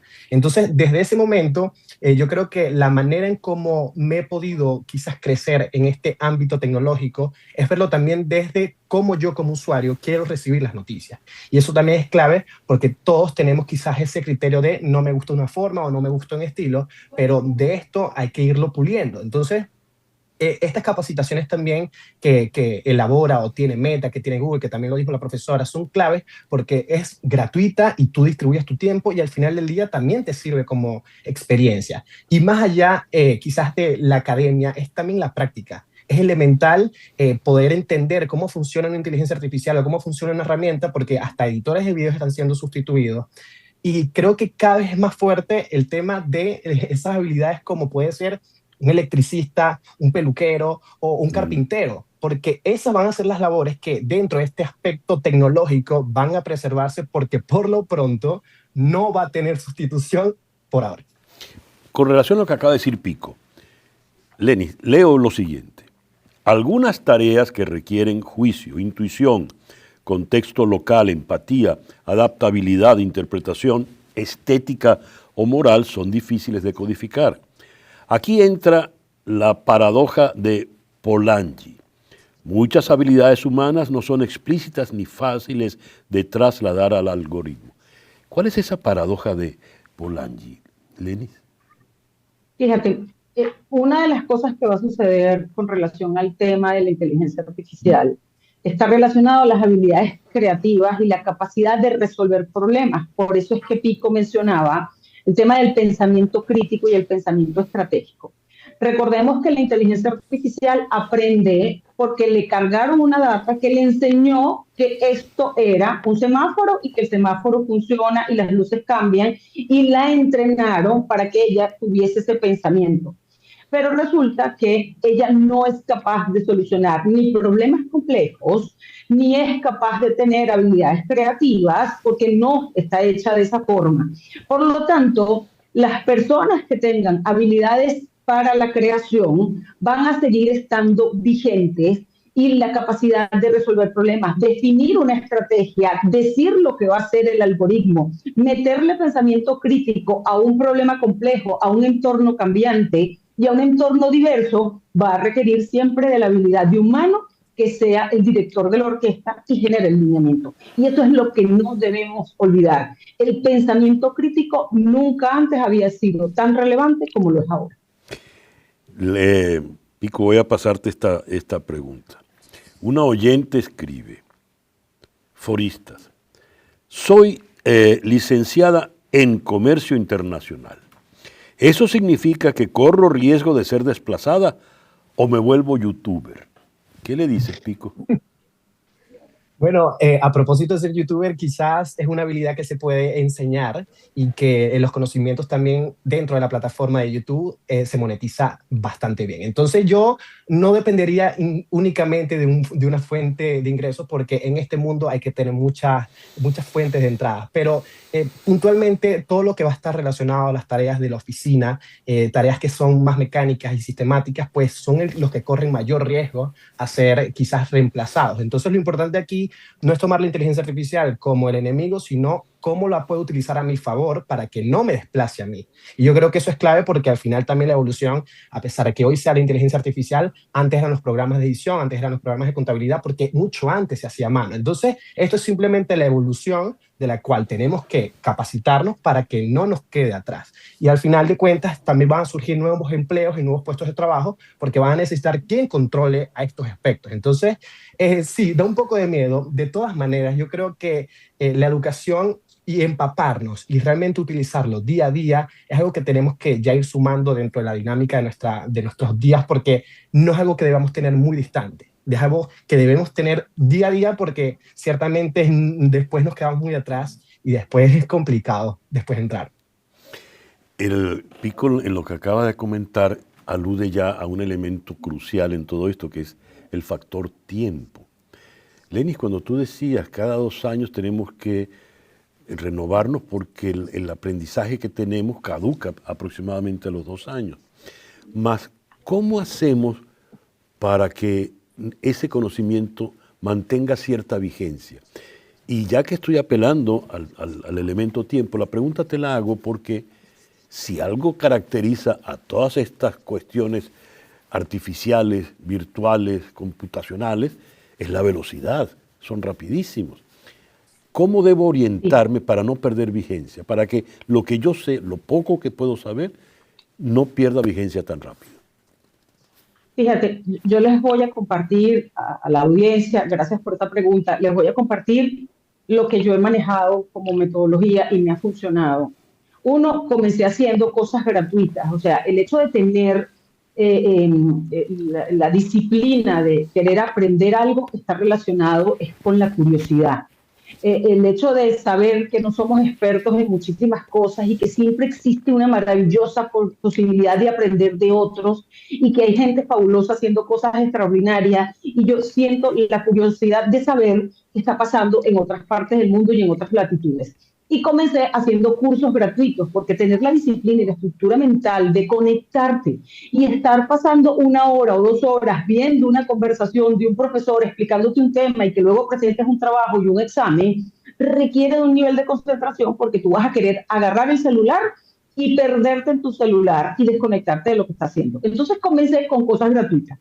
Y desde 2016 llevo casi que haciendo un estudio anual. Primero hice un diplomado en 2016, otro en 2017, otro en 2018. En la pandemia aproveché de estudiar muchísimo. Hoy por hoy he hecho una maestría cada año y medio. Y tú dices, bueno, pero ¿cómo lo haces? Bueno, el tiempo sigue siendo un recurso escaso, hay que cuidar la familia, hay que cuidar a los hijos, hay que cuidar el trabajo, hay que producir. Pero luego esa necesidad de mejorar cada día es inherente a nosotros los humanos, y usted tiene que ponerse al día para que se vuelva relevante, para que se vuelva experto en lo que está haciendo, y esa expertise tiene que venir de un conocimiento profundo, no del titular de redes sociales. Y lo otro que hago muchísimo es leer. Tengo una meta de leer 10 libros al año de cosas que no entiendo y no sé, donde soy torpe, bruta, no importa, pero yo hago ese ejercicio. Y lo otro que también procuro hacer es suscribirme a blogs de fuentes de noticias que sean súper especializadas. Entonces, me suscribo a Harvard, al MIT, que saca unos artículos gratuitos que son fabulosos, a McKinsey, a Deloitte, a Price, y comienzas a llenarte de una cantidad de conocimientos que te coloca en actualidad y te hace sentir vigente. Y con la curiosidad, pues tienes el ejercicio perfecto, porque vas a conseguir el traje a la medida para mantenerte actualizado. Lenny, gracias por revelarnos tu secreto de belleza, ¿eh? Esa fue la fórmula secreta, maravillosa. Una pregunta, ¿cuál fue el último libro que te hizo sentir bruta, que no tenías manera de leer? Bueno, no me hizo, era el último libro de Yuval Noah, porque ya él está hablando, okay. El último libro de él, la verdad lo sentí demasiado complejo, demasiado denso. Él habla del futuro, de la inteligencia artificial, de a dónde vamos los humanos, y es un libro que te hace como pensar y repensar lo que conoces del mundo. Además que si tienes hijos, tú dices, ok, Dios mío, qué futuro le estoy dejando a mis hijos. Yeah. Entonces, por eso es que me tocó, pues. Muy bien, muy bien. El tiempo se ha acabado, entonces, Pico, por ser el más joven, te dejo la palabra de cierre. ¿Tú qué recomiendas desde tu juventud? Bueno, realmente el usar las cosas que vemos en las noticias. Ciertamente hay muchísima información y pocas veces lo podemos palpar. Hace 2 días OpenAI, que son los mismos creadores de ChatGPT, sacaron un nuevo navegador. Yo lo utilicé, me pareció práctico, chévere, pero no lo voy a implementar en mi día a día. Cosas así, ese ejemplo breve, como ver algo que se pueda o que pueda ser útil, que pueda ser una herramienta, es simplemente descargarla, utilizarla, así no sepamos, simplemente para saber y estar en contexto, porque quién sabe que en 2 años ya es demasiado, quizás en 2 semanas pueda ser más útil y salga una herramienta que nos pueda valer mucho más. Lenny, Pico, muchísimas gracias por esta interesantísima conversación en la mañana de hoy. Un placer. A ustedes. La profesora Lenny Toro, de la Universidad Monte Ávila en Caracas, y el periodista Pico Suárez, egresado de la Universidad del Zulia, ahora en Madrid. Una pequeña pausa y al regreso vamos a la ciudad de Washington. Son las 10:34.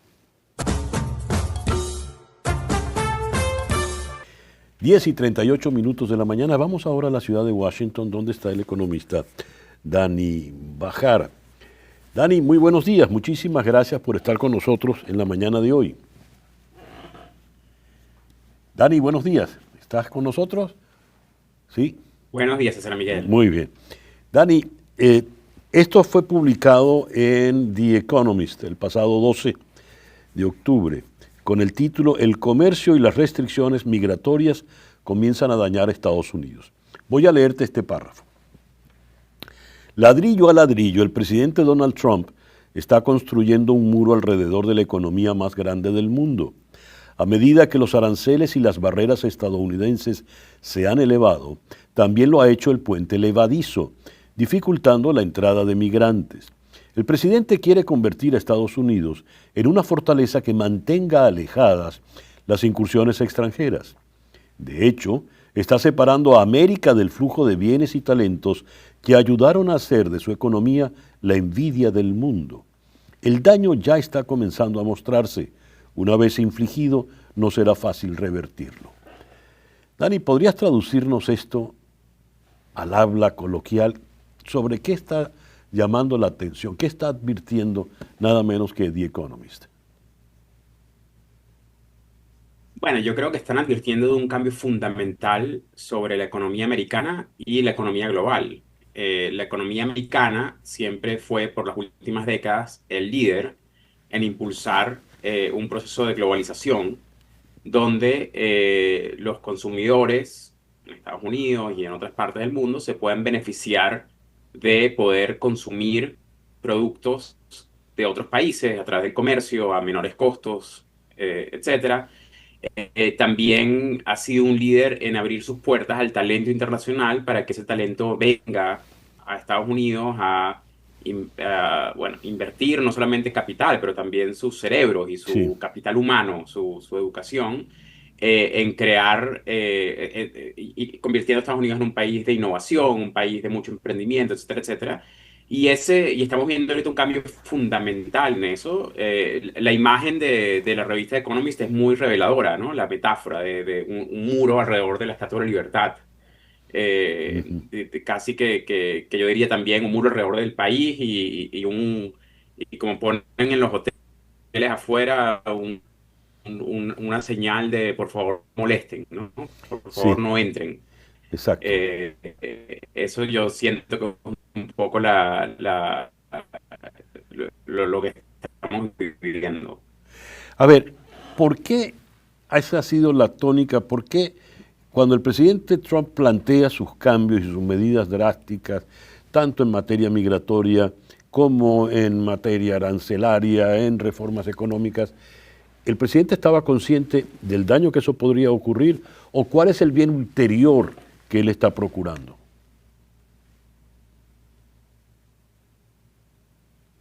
No es claro para mí, César Miguel, es una muy buena pregunta. O sea, yo no estoy particularmente en el campo. Perdón, Dani, estamos teniendo... Pensamos que... Dani, perdón, disculpa que te interrumpa, estamos teniendo dificultades en tu comunicación. No sé si lo podríamos mejorar un poco, ¿qué me dicen? Sí, ya lo veo. A ver. Bien. Bueno, continúa adelante, Dani. A ver, disculpa la interrupción. No sé si ahora... Sí, adelante. Sí. Perfecto, disculpa. No, por favor. Bueno, lo que quería decir es que yo no estoy en el campo que siento que esta administración, el presidente Trump, tiene un plan claro para cada una de las políticas que propone o las cosas que dice. Entonces, me es muy difícil tratar de racionalizar esas políticas. Obviamente, es algo bastante... o sea, siento en cierto punto está tratando de tocar una fibra en una parte importante de sus votantes que se sienten emocionalmente traicionados, que compran ese discurso de que Estados Unidos por mucho tiempo fue una víctima, entre comillas, de la globalización, de abrir los mercados, de recibir inmigrantes, pero la evidencia es mucho más complicada que eso. Entonces, yo creo que en ese ámbito estamos viendo políticas que no necesariamente tienen una racionalización que yo puedo entender. Ese artículo de The Economist habla de cómo al aislarse Estados Unidos, pues el resto del planeta va a ignorar la influencia de Estados Unidos. Europa funcionará por su cuenta, procurará alianzas con Asia, Asia hará lo propio. ¿Qué puede ocurrir? ¿Cómo ves ese futuro, por lo visto no tan lejano? Claro, vamos a ver dinámicas diferentes que son difíciles es muy difícil prever cómo se vería un mundo sin Estados Unidos, siendo la economía más grande del mundo, siendo la economía en la frontera, la tecnología y la innovación. Entonces es un poco difícil de entender y creo que es algo que Trump usa a su favor, entre comillas, de saber que el mundo en realidad no es el mismo mundo sin Estados Unidos, pero él lo usa de una manera, diría yo, un poco tóxica o bastante tóxica de conseguir lo que él quiere o si no nos vamos. Pero lo que sí yo creo que vamos a empezar a ver, y quizás los datos ahora están llegando, quizás es muy temprano para establecerlo de manera directa, pero sí tenemos mucha evidencia que si uno piensa, quizás no a nivel de país, pero a nivel de firma, las compañías grandes, las compañías son compañías dinámicas que buscan seguir siendo compañías con altos fines de lucro. Y por ende, las compañías se adaptan a todos estos cambios. Entonces, ¿a qué me refiero? Hay mucha evidencia de colegas economistas que han visto de manera rigurosa, empírica, con datos, que cuando, por ejemplo, Estados Unidos pone restricciones a la inmigración y no le deja el talento internacional venir, a que una compañía grande como, por decir, Meta, Microsoft, Apple o cualquier otra compañía los contraten en Estados Unidos, lo que hacen esas compañías es que mueven sus operaciones a otro país, afuera de Estados Unidos, y ahí contratan ese talento exterior. Entonces, lo que podemos ver también, uno puede pensar lo mismo con las cadenas de valor, que las compañías deciden realocarse, salirse de Estados Unidos y realocarse en otros lugares de Europa, de Asia, etcétera, para poder estar más cerca de las cadenas de valor del comercio internacional. O sea, de manera tal que vamos a ver, yo pienso, unos grandes cambios en cómo las compañías cambian sus dinámicas, que obviamente va a afectar la macroeconomía de muchos países, pero estos son cambios fundamentales sin precedentes. Es muy difícil poder saber cómo exactamente van a desarrollarse. Dijiste, para el presidente Trump es imposible imaginar la economía del mundo sin Estados Unidos. Te voy a buscar un parangón histórico.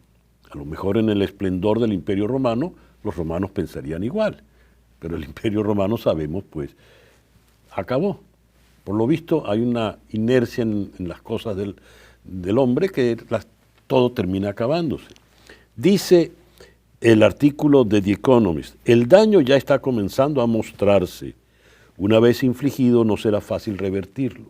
¿Por qué no es fácil revertir un daño como este, Dani? Bueno, porque igual que un edificio, es más difícil, o un Lego, es más difícil destruir que construir.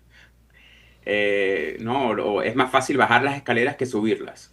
Y una vez que vemos la manera en que se está haciendo este daño, que no es solamente una política que simplemente se apaga o se prende el switch de la luz, sino tiene que ver también con cambios fundamentales en las instituciones, cambios fundamentales en la legislación, requiere después no solamente un cambio de gobierno, pero un cambio también de voluntad política y un cambio también de una alineación de las estrellas para poder rehacer las instituciones o rehacer la legislación para que uno pueda volver al lugar donde estaba. No es trivial. No quiero decir con esto, es una discusión que podemos tener también, obviamente, otro día, que la manera en que la globalización estaba funcionando era perfecta. Obviamente que hay muchos problemas, hay muchos estudios que vinculan la globalización con la desigualdad, etcétera, y tiene sentido pensar en cómo corregir eso, pero yo particularmente pienso que volverse al punto de partida de completamente cerrar el país, no, obviamente no es lo óptimo en el año 2025. Dani, muchísimas gracias por estos minutos en la mañana de hoy. Encantado, gracias por tenerme y un gusto, saludo a toda tu audiencia. Dani Bahar es economista y nos habló desde la ciudad de Washington. Y ahora venimos aquí a las 10:48 a la ciudad de Miami y venimos puntualmente a la ciudad de Doral porque nos estamos preparando para la Doral International Art Fair del 6 al 9 de noviembre. Uno de los 3 curadores de esta Feria Doral International Art Fair es Luis Gómez, nuestro próximo invitado. Luis, muy buenos días. Muchas gracias por atendernos. No, bueno, muchísimas gracias a ti por siempre estar presente en todas esas iniciativas que de alguna manera pretenden un crecimiento dentro de la inserción de nuestra cultura latina acá en Estados Unidos. ¿Qué vamos a encontrar, Luis, en esta nueva edición de la Doral International Art Fair? Esta es la tercera edición, la feria está creciendo paulatinamente.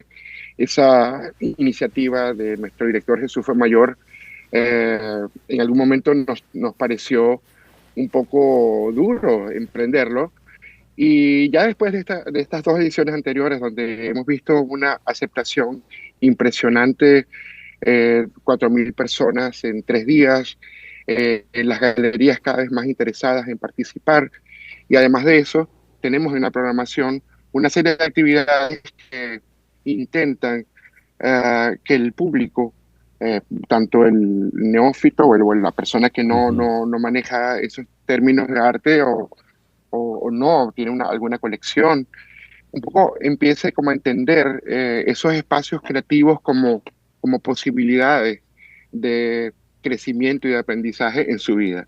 Entonces, por ello, hay una parte dentro de la feria que tiene que ver un poco con una formación continua, donde hay talleres de apreciación artística, de coleccionismo, un poco entender otras expresiones derivadas de las artes plásticas que de alguna manera también involucran la creación como posibilidad.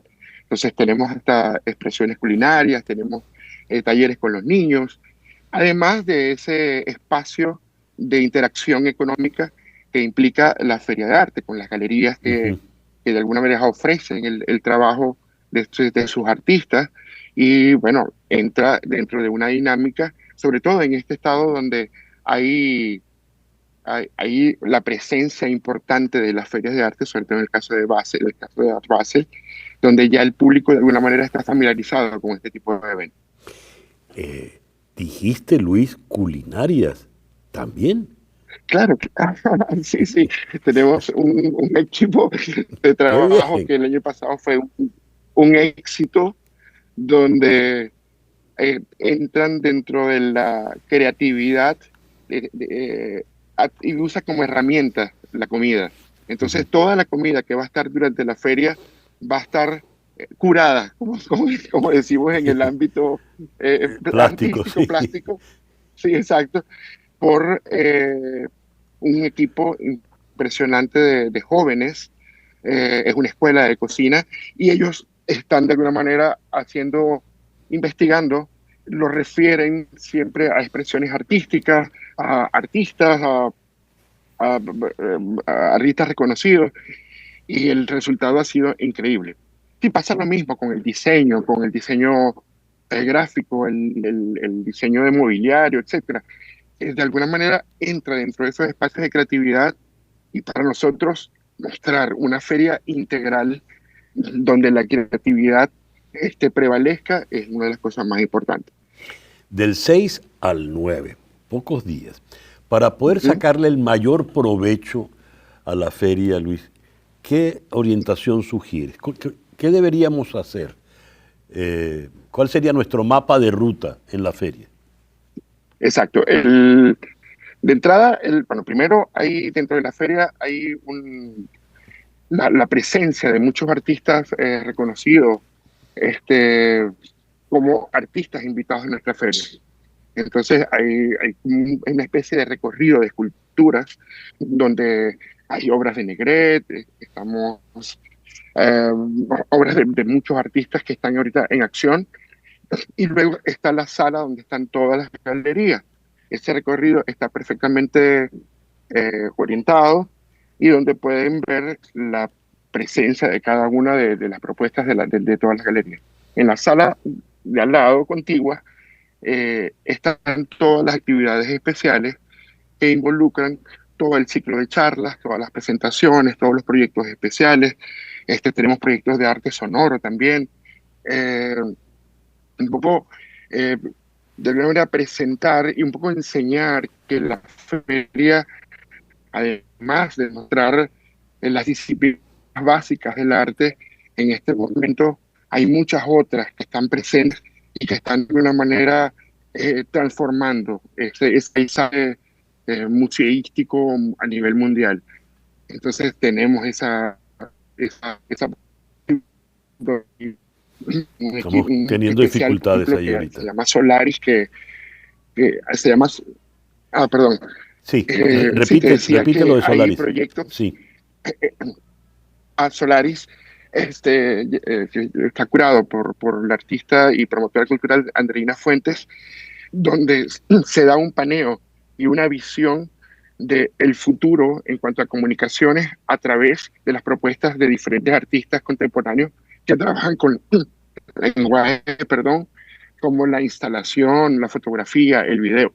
Y es toda una propuesta que de alguna manera da un paneo de esa percepción del futuro por diferentes artistas. Y Luis, vi a la alcaldesa de Doral, Cristi Fraga, cuenta con todo el apoyo, ¿no? Sí, dado que el proyecto se ha realizado 3 años en el Art Cultural Center, siempre el proyecto ha estado apoyado por la alcaldía. O sea, ha sido un aprendizaje mutuo donde de alguna manera hemos ido como alineados a lograr un evento que genera un impacto súper positivo a la comunidad, y sobre todo en el tiempo, dado los resultados que ha dado, se ha convertido en uno de los proyectos bandera de la alcaldía. Y eso para nosotros es súper importante porque va sumando cada vez más fuerzas para que este proyecto que nació simplemente del amor al arte y de las buenas voluntades, se vaya convirtiendo en un proyecto exitoso, rentable en el tiempo y que sume todos los intereses. Este año tenemos la presencia de galerías de otros países, tenemos la presencia de México, de España, tenemos unas galerías de otros estados, de Ohio, Texas, y a diferencia del año pasado que coqueteaban, o sea, con la participación en la feria, este año fueron irrestrictos en su participación. Entonces, buenísimo. Tenemos también gente de México y muchas galerías que están armando de alguna manera ciertos recorridos, porque la feria se da exactamente antes de Basel. Entonces ellos empiezan ahí como calentando motores en esta feria boutique que pretende crecer cada vez más. Luis, muchísimas gracias por estos minutos en la mañana de hoy. Felicitaciones. A ti, muchísimas gracias y gracias. Te esperamos por allá, como el año pasado. Allí estaré. Luis Gómez, uno de los curadores de la DIAF, Doral International Art Fair, del 6 al 9 de noviembre. Ya son las 10:57. Este viernes en Conexión. ¿Qué pasa con el cierre del gobierno después del 31 de octubre? Porque hasta el mismo Congreso de los Estados Unidos se va a ver afectado. Este viernes en Conexión.